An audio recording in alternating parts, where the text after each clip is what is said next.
Woo! Yes. Hey, Olave. Hey. So, hi, everybody. And so today we're joined by Olave. I'm so excited. She has welcomed us into her beautiful home, her sanctuary. And welcome back to Climax's Shiro for our second episode. Am I climaxing? Okay. Yes, we're climaxing together. That's the thing. That sounds wrong. Uh-huh. Where does it sound wrong? No, I just said a statement. Like I always have random statements. You know, nowadays when I meet people who know me and know about my podcast, they're always like, so have you climaxed? Are we climaxing today? What? Why? See, because climax is Shiro, it's about sex and it's all about climaxing. So like, So when they ask me whether we are climaxing, are we doing a podcast or have you brought the vibes? Oh, okay. Yes. Okay, so climax is like your slogan. Yes, okay, that's nice. I'm like, no, today we're not climaxing, but maybe tomorrow. Okay, that's cool. It's nice that you have a slogan now. Yes, where we climax, and I'm joined by all the nasty people. Oh, it's good. I am here to neutralize because I don't know. I am not nasty in any way, only my taste buds. So for you guys who don't know, Olave, she is the famous TikToker. Or am I? Yes, you are. Uh-huh. She has fans everywhere. And above all, she is this Instagrammer, guys. Watch this face because she is going to blow. She is going to blow. She'll be so big. Thank you. I receive. Watch this space. I receive. So today we are talking about sex compatibility. Okay. You know, one thing I always tell people is that when I'm with a partner or before I get to that point with someone, I need to make sure that we are compatible sexually. Yeah. Because there are certain things that I like that they might not like. Yeah. And I thrive a lot on sex. So if you don't thrive a lot on sex, I can. There's a time we had a live together. Yes. And I was telling you and Miss Yvette that for me, when it comes to sex, I can't date someone who doesn't love sex. They have to be as hypersexual. Yes, you have to be. Okay. There's no way. I feel like every time people have talked about compatibility in sex, most of the time it's because one partner is into BDSM. I think that's how we've thought of sex compatibility so much. But people don't realize that you have to match people's energy when it comes to sex. Yeah. And it's the tiniest things. I was talking to a friend of mine and we realized it's not as common, but I would find it very difficult to have sex with someone if they've not showered. They could have showered in the morning. But if it's evening, I feel like, I don't know. And some of those are like deal breakers because people just want to get to it already. Yeah. And sometimes it removes. Musky and sweaty sex. And it removes the entire the spontaneity of it. You know, now there's not all that. And I feel like it's the small bits of things. Because I remember I told you, babe, there's this time I saw, hey, TikTok will kill me. Tell me. I saw this post where someone was like, do you like the all day pussy or you like the clean, fresh washed pussy? So, yeah. So apparently there are men who like to eat pussy. Yes. But they have different tastes. So there are men who like the taste for after a long day, like you've not showered, like, that's the smell. Yes. Do you know funny thing? The must, the funny sweat, thing is that it's actually a business where people sell their panties. Yes, I know about it. With a smell because it's a fetish. Yes. Yeah, so there are people who even like that. BNM says Baika yako na nusa ndo nilale. Nani says in his song. Oh. Sijaisikia. Inauma lakini nitazoea. Hata kamisi na baika uliachanga na nusanga ndo nilale. Bien. We will tag you.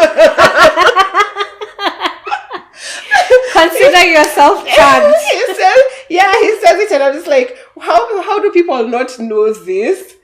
So you'll find a lot of people have those very tiny details. We might veer off topic. However,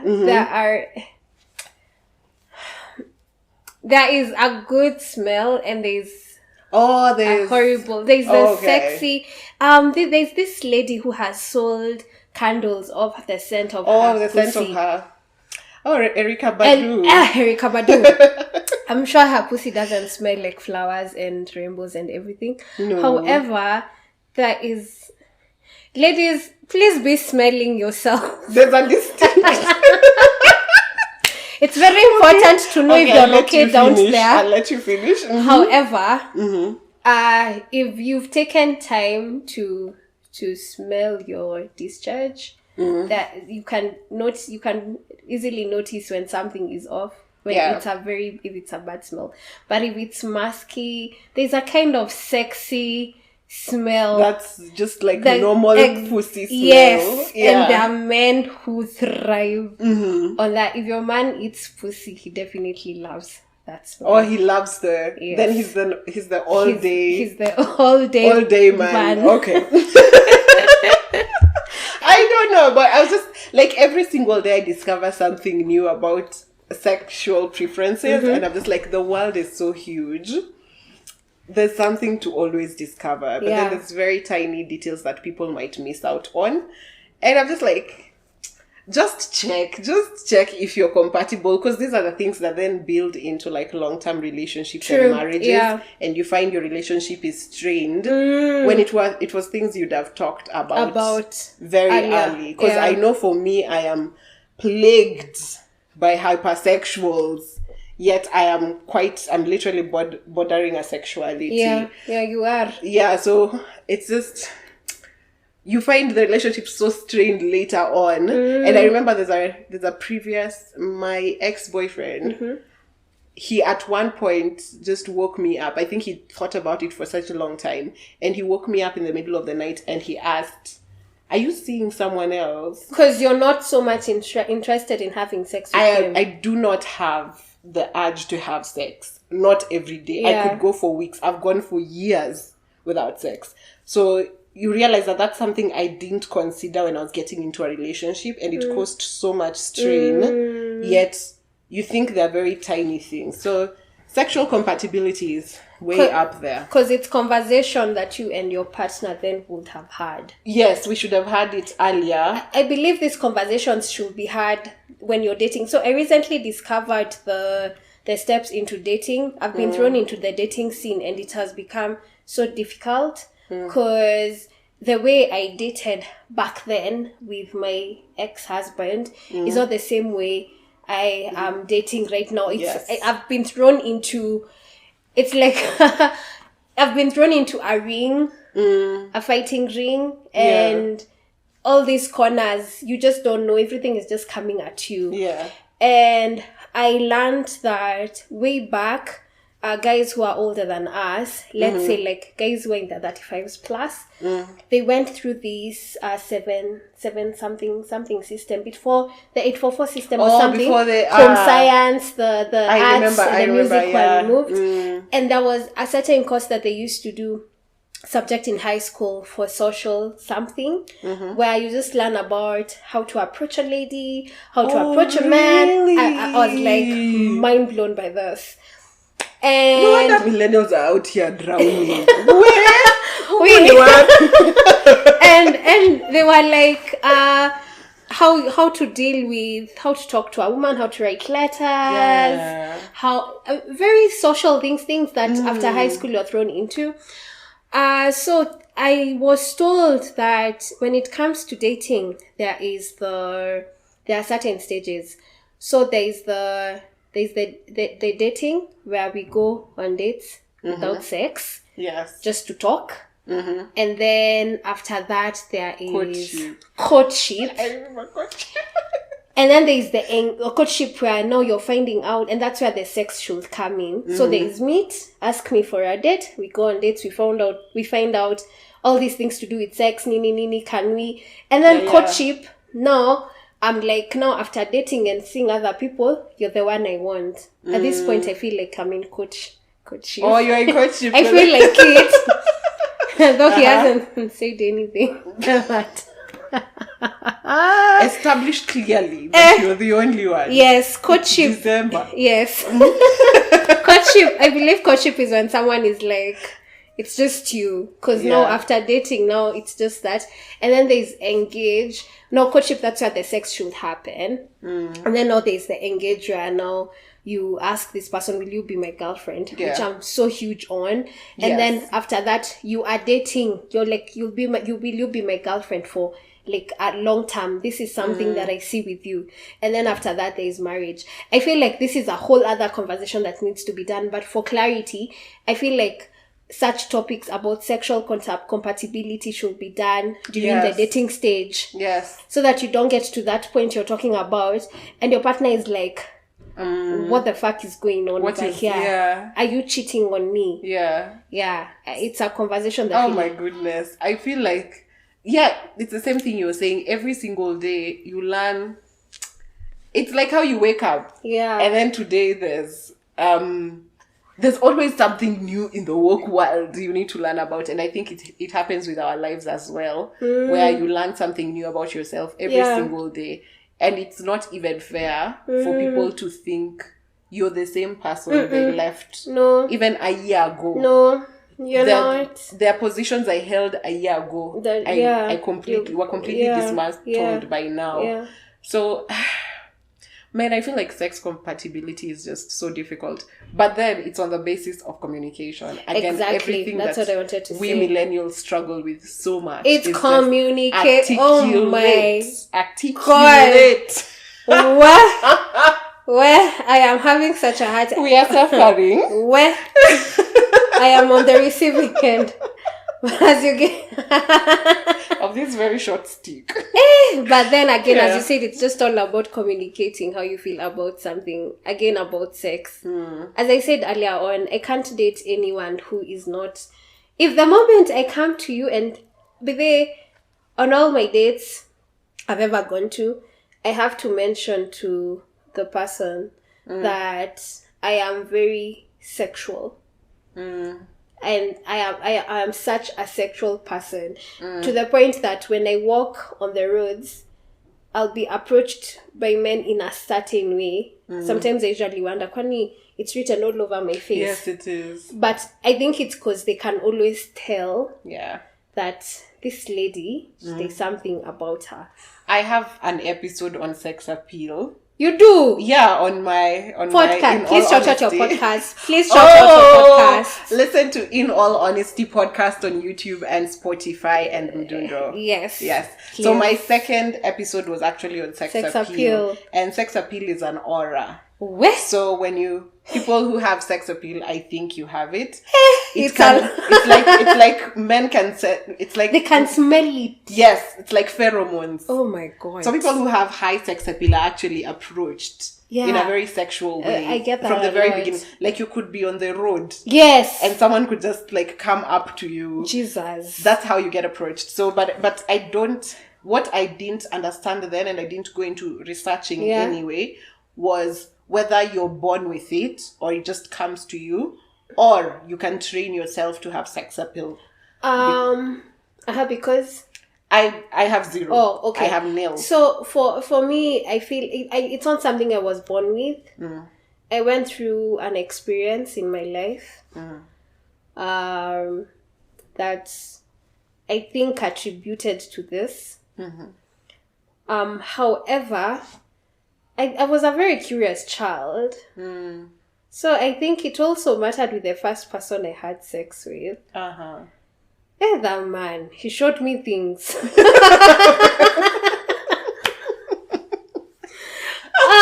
Baptism by fire. It was baptism by fire. Do I reminisce about him? No, I usually don't.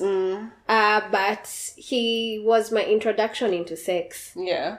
And it was quite thrilling. And I was like, no, I want to know what this. So I think that's where it came from. But that's not the experience. I went through another experience I'll talk about another day. But I believe this being introduced to sex by this man. He was 26. He set the pace. The pace. Okay. And he was alinonesha now. Boom! This is how it's done. We are not taking less than this. We are not taking less than this. And I got really excited about sex. And then I had another job. Excuse me. I had another job where I was thrown into a certain team where we used to do customer service for a sex site in Australia because sex work in Australia is allowed. Yes, okay. It's very legal. However, some of the things you can do in one state, you can't do them in another state. If you're going to digitally advertise your services, there are certain rules that you need to follow. Okay. So our work was to catch those accounts and just make sure that just basically do quality control on those accounts. Okay. And we had to Google stuff. Hey, and did we Google? Did you get answers? Let me tell you, we got answers. And by the time you're going home, yeah. Oh my God, you are so fucking horny. For real? Yes. It was like poof, poof. And you poof, people poof. didn't used to like get freaky at work? No, it was just us ladies. I think that's why they. So there was a policy. Why is this a deal breaker? Because I believe if there were men in that company, we would have sex among ourselves. Or maybe the people hadn't explored. Yeah. Just, like pleasing yourselves as women. Exactly. We've also been shamed a lot. Exactly. And you could just yeah, okay. So it was quite interesting. I used to go home and tell my ex, hey, wake up. Let me show you. This is how we are doing it. And he'd actually wake up and was up to it. Which one will wake up, Olive? They will love Oh my goodness. However, I think that's my biggest problem. I'm just like every single, like being heterosexual is difficult, guys. Pray for us. Because every single man I know is just obsessed with sex. And so at the end of the day, I just don't find people who can match my energy when it comes to sex. There are men who don't like sex as much. There are. But they are very rare to find. But men are creatures, visual creatures. Yeah, but it was quite interesting. And then the other thing, I used to follow Gertrude Mungai. The lady who used to come on this show at 10 p.m. when kids are asleep. She's now on TikTok. Oh, she's on TikTok. She has lives even like at midnight. I will join. This girl. She's so chaotic. Excuse me. Oh my God, she's so ungovernable. I will join her live. Yeah. However, I there are some things she used to do. I used to try them, but that's not the point. The thing is this now. Surprisingly, now I used to go to now that's how I became very sexual, and I embraced my sexuality and my sexual, as in my sexual wokeness. But now the thing is, when I meet my partner, before I get to that point of being vulnerable with them so they already know that this chick, she's very wild. But before I get to that point where I'm vulnerable with them, I need to know that this man is also willing to be that vulnerable. So the first time it will just be normal. Yeah. Sex, the shyness. That's the other thing. As hypersexuals, people assume that you're like sex with to everyone. you is objectified. People don't understand that sex for you is also quite a connection, and you want to make. My God, sex for me is a connection. We need to connect in very many ways. Yes. For me to allow you to be a certain way with me, it's because it has gotten to the point where I love you. Yeah. But also, before then, I need to feel a connection with you outside of bed, outside of the bedroom, out of bed. Yes. During our normal conversations, I need to have a certain connection. You need to be attracted to them. Yes. Yeah. I might be attracted to this man. However, we are not. The connection hasn't. The chemistry hasn't gotten there yet. So until it, Excuse me. Sorry. Oh, excuse me. Until the connection gets to that point, that's when I will be able to be all that freaky. I really understand. And I give it in doses. Now today, like this. So today I'll do this. And then when I get there, I will do shit. I don't want you to get scared. When I come with handcuffs and I blindfold you, I don't want you to freak out. Also, you build up to... Yeah, we build that trust. Craziest. Yes, okay. Yeah. That's really beautiful. I don't know what to... I articulate that I'm not as... But the problem with me, like you say, the way people think that you are a sexual person and you're wild, or I'm going to have my wildest fantasies with Esther. For me, it's... I feel almost... I don't know. I feel almost disrespected just being someone who isn't interested in sex. So most of the time people come approaching you that they'll change your mind. You can't change. Yeah, so people feel like, oh, you just haven't gotten laid. You just haven't gotten the good pipe. You just haven't... It's not about that. So you can see how far we are detached from the reality of things where it's like, you need to understand this is a hypersexual, this is anisexual, this is a demisexual, this is... Get to understand the type of sexualities and the people you're dealing with instead of just assuming... When I say I'm not interested in sex, people automatically assume, who... And they always ask, men are just... You're disgusting. Men will always ask you, Kwani, which men have you been with? Who are these your exes? And I'm just like... what are you trying to compete with here? Exactly. You know, there's no point you're trying to prove. I've just met you. Let's just try and like form a connection, but it's just always to prove. I'm going to change your mind about sex. I'll change your mind about sex. I really... As you can see, I have survived to this age and time this way. So it's not like your sex is going to make me live longer. Yeah, so I think... compatibility, we have such a long way to go. As someone who borders asexuality, I see it so much and I'm just like, guys, we have such a long way to go. People will ask you, Kwani, you are made of stone. And I'm just like, even me, I don't know, guys. Even me, I'm just here. There's one thing I have discovered, and I learned it from you as well, is that people have different orgasms and different ways of pleasure. So you might think that penetration is my pleasure. Oh, yes. But in the real sense, penetration is not my pleasure. That's actually compatibility as well. Yeah. I thrive with a lot of nipple play. If you can't do that, I don't know. I thrive a lot maybe on massage, erotic massage, thriving on such things. People think that the only way to lay a woman is by penetration. And that is why you will find men who do not role play, or they do, or they will, or they will not. What is it called? Imepotea. I know. Foreplay. Oh wow. Yeah, the men. Most men, most of you don't know what foreplay is. Oh, maybe I should. I don't know. Maybe I should suggest my man to you. Hey. No, but right now I'm okay. You're good. We are happy. We thank God.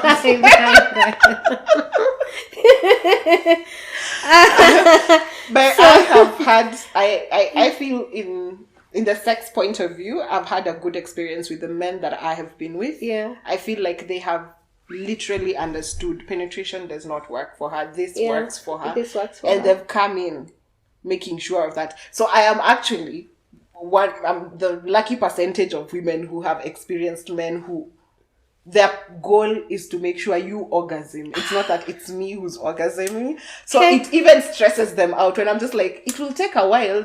I am feeling that point. Leave it until tomorrow. You'll see how frustrated he is. It's just like, I want to see you get to that point. And so, yeah, it also feels...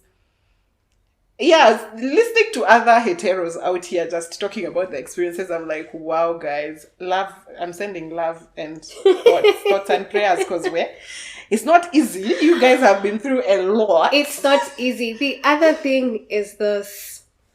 Hey, you've talked about the men you've been with, making sure that you orgasm. Yeah. Now, there's one thing also about sexual compatibility, is that you will find people or partners who your pleasure is not their first priority. You know, maybe you're having sex, and probably this lady's like, if I bend over for him, that's the way he will find pleasure. Or the guy is like, maybe if it's just about me coming, if I continue like humping Wednesday, she will find pleasure. But it's not about that. When you're also doing that, do that with your partner in your thoughts. You're like, I want to pleasure my partner. Let me listen to her body. Let me listen to her moves. Oh, yeah. Let me, like when I'm giving head, I will listen to my partner's I had your first episode. Yes. Yes, that episode. Yeah. So, and that's why I like men who moan, because you will, like... Oh, that's the other thing. Guys, there's so many things. Because I was playing, just in my podcast again, I was playing Truth and, what is it called? Truth or Drink with a friend of mine in one of the episodes. And she said she likes utter silence during sex. Oh, yeah, man. And I told her, I like loudness. If anything, I love if I can go have sex in the jungle, yes, so that I can just scream with the wolves. Yes. Yeah. Yes. And I want it reiterated. I don't want a quiet man either. I want to hear words of affirmation. I want to hear, if I moan, you moan. There's a response, you know. And she was just like, no, I want utter silence. I realized we are so different. We are. You need to discuss so many things when it comes to sex and realize the kind of person you're with. We're just out here humping. Have you ever heard a man who tells you that, I love it when you moan? Oh, yes. Because it turns me on. And there's Jesus! And there's particular words. Have you ever been told, oh, I like when you say this particular thing when we are having sex? So, guys, learn your people. Because I didn't know there's so many differences when it comes to sex. Because also sex was really shamed for us as girls growing up. It was the taboo. It was never supposed to be talked about. Imagine. So we've learned everything we know. I can personally say I've learned everything about sex in my mid to late 20s, which is really, really weird. Yeah. That's a very old time to be learning about your body. Yeah. And I'm glad we're in this age of information. I see that Gen Z know a lot more, because sometimes I sit down with 19, 20-year-olds and I'm just like, where? They know a lot. What? Hey. It's not Mills and Boons, just Mills and Boons. Remember Mills and Boons? Mills and Boons. Girl, you never read Mills and Boons. No. People, did you read Mills and Boons? Maybe it was the give me one porn magazine. This is a porn magazine, Playboy. It was the Playboy of where were you getting teens. Playboy? No, it wasn't like a Playboy, but it was very surprisingly, those erotic books were found in our libraries. Oh, for real? Yes, I do not know who thought. But you're Nairobian. Yes, I studied in Nairobi, a private school. Yeah. We from Shags are trying to catch up, guys. Oh. Hey, we village girls. Every single day is a sprint. Come to the city. Hey, you people you're busy. We learned at an early stage. Yeah, I think people in Nairobi, you did a lot of things early. We did. Because, hey, Maze, you come there from was Chamama Chababa, which I hate and despise up to now. My daughter, I'm like, if someone tells you to play a baby or a mommy, because then the older kids would take advantage. Yeah. It was so. Anyway, I hate it. I hate how much it took us such a while to just get here, and to think. I am happy that I can sit in a podcast in public and talk about sex. I don't have it as much, but all the things that I prefer about it, I can put it out there for the world to hear and to find someone who's like me, because I think that's where we've gotten so much comfort with the internet, is that you realize, oh, siko peke yangu, because there was always the idea of, hey, Kwani, am I a mad person? Yeah, you're not alone. There's other people like you somewhere in the world. You know, and it's because of people like you who are my fans. I meet people out there who are always like, I like what you're doing with your podcast. Yeah. It's amazing stuff. And I am happy to have created this space for people to talk about sex without shame, because really we were shamed. The only time I learned about sex was in primary school. We had this teacher called Mrs. Bulimu. Shout out to you if you ever see this. But she was so amazing. She used to talk to us about sex, not the deep stuff, just juju stuff, just a little bit of things about sex. And that was our introduction to it. And then now you go to high school. I went to a high school, to a mixed high school. We were boys. With boys and girls. I envy people who went to mixed schools. Hey, it was the ghetto. Boys can be mean. But still you had the experience of you got used to having boys. I think so for much. us, coming from girls' schools, and then for someone like me who was introverted, so in my entire life I've been in my house, in my parents' home. I was either at the house or in church. And then from there I've gone to a girls' school. I've joined CU. Interacting with men after that was a bit difficult. You don't know what to do. You don't know, like, this person is not a girl. It's not. How do I talk to them? Yeah, I'll keep sharing this. I think I've mentioned it in every single episode and everywhere I've ever been given the chance, and I'll still mention it again. I was having sex for the first time when I was 19, and I thought the penis goes into your thigh gap. You told me. That's what I thought the penis goes into the thigh gap. And I passed my biology. I loved biology. You mentioned this during our live with Yvette. Oh, yeah, I did. I passed my biology. I knew everything about the reproductive system. But you thought the penis goes through I thought the man's penis goes into your... And so I was wondering, why is it so painful? Because the thigh gap, when I touch it, it's not painful, right? For real? Yeah. Wow. So this is me at 19. I'm just saying it to see the gravity of what ignorance can do to someone. This is me at 19. And then I saw someone on social media just the other day post. Yeah. Men don't know how many holes we have down there. There's something a man said. They do not know. And they were just like, he was ignorant. And I'll say, don't you dare even take it like that. Because I know women my age who didn't know how many holes we had down there.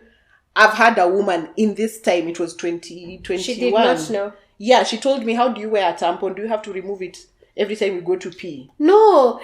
Even for me, the first time I wore a tampon, I thought that I always have to remove it. Because the pee comes out of the same hole as your... Exactly. But that's not the thing. And people think it's common knowledge. It's not. Keep telling people about their bodies. We've been shamed for so long. We've gotten to our 30s without knowing how many holes we have. Let me tell you something interesting. If you ask the women here, how many of them have ever taken a mirror and just check themselves down there just to see how their vulva looks like? Not many people do that, because the vulva, our sexuality, we've been made to shame ourselves to the extent where we think we are not pretty down there. Yeah, our vulvas are not pretty, they're ugly. So if you don't love yourself, the most vulnerable bits of yourself, how do you expect yourself to look yourself in the mirror and just say, I love myself? And that is why when women will be ashamed when a man wants to go down on them, because they're like, oh, but I look like this. Oh, but I haven't shaved. Oh, da da da da da. Yeah. It's because you've never done that. I took a mirror to look down below after I got my baby girl. And the reason why I did that was because we'd been told. you're not supposed to. And then after, when you deliver, they cut the sides of your vulva a bit, so the head can fit. And yes, because if that doesn't happen, you will split. Another reason not to have a baby. That girl had gotten to number 76. 76. No, she was 77. No, I think right now she should be at 78. 78. So I had, and then no, after that you have a little bit of scar. So I used to check myself to check the scars. And then I discovered, but I need to love myself. I'm pretty down there. And that's the way you will end up loving yourself. Yeah. Just like, I don't know. Just, it's easier to say love yourself, but the journey towards that loving yourself is so much work. You have to be very intentional. You have to wake up every day and tell yourself, I have no one else but me. But myself. I love, no one else can love me the way I love me. And that's I don't know. You see how when I've seen these like posts on social media a lot, when people say, when you'd rather hit on a woman who already has a boyfriend, someone who's dating or who's married. I've been saying that a lot. Because if you hit on a woman who's single and is content, boy, you have a long way to go. You are competing with so many things. You're competing with things you can never even match up to. So tell them, if you are hitting on a woman who has a boyfriend, you're fighting against one. Just against one. Yeah, if you're hitting on a woman who's by herself and you can see she's happy and she's fine. Boy. My friend, you're fighting. The people you're competing, the things you're competing with are her sleep, her peace, her money, yes, her vacations. It's things you will work so hard to match up to. So, like, self-love, as Whitney said, is the greatest love of all. If you just get it, amazing. Also, going back to compatibility. Yes. So one thing is that there are a lot of people out here, I know they're wondering oh, but I'm already in this relationship. Like, how do I do this? My partner doesn't want to listen. Like, as you said again, communication. Yeah. At the end of the day, it's all about communicating and just telling your partner what I want. And then one thing I usually say is that when you get into sex, go there with an open mind. I'm not talking about having a polyamorous relationship or the extremes, but it's basically like, what's this person interested in? Am I willing to try this? Yeah. Put your boundaries. If you try something for once and you're like, no, that's not possible, then you just take it off. And learn how to make things interesting. Yeah. Like, one thing about me is that I love BDSM, and I make that clear when I meet my partners. When I meet someone, I'll make it clear, but they may love BDSM. Also, what is that? And I tell them, it's 50 Shades of Grey, soft. Soft? Yeah, soft. Okay, I haven't read 50 Shades, so I wouldn't know. It's crazy, whips and everything. Okay. The candle wax. Yes, candle. It's called fire play. Oh my God. You people do the most. Hey. You're out here doing the most. I think what you people do is what you compensate for us. Thank you. Thank you for your service. I haven't tried fire play. Yeah. But I would love to, because you just don't do it with any candle. Yeah. You do it with specific candles because of the levels of heat degrees. Oh, so okay. that it doesn't burn you. Know that. Yeah. Okay. So it's